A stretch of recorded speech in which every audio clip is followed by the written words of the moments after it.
Hey guys, welcome back to another day vlog. আজকে দেখো শনিবার, আজকে ঠিক করেছিলাম আমরা ব্রেকফাস্টটা স্কিপ করে ব্রাঞ্চে যাব।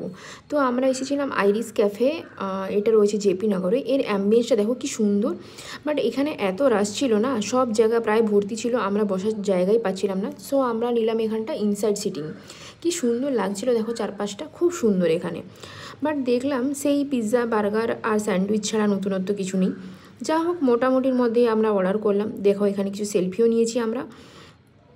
মিলসটা দেখো কি সুন্দর ছিল। প্রথমে নিয়েছিলাম স্যালাড, তারপরে ছিল মোমো, আর এগুলো সবই ননভেজ ছিল। আর এখানে সাথে ছিল ফিশ অ্যান্ড চিপস, যেটা বাবার বাসা মাছ দিয়ে।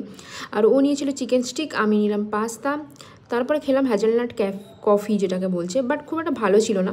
কফি কাপে দেয়নি বলে আমার আবার ফ্যাসিনেশনটা চলে গেল কিছুটা। কেন কি এরকম গ্লাসে কে কফি দেয় ভাই?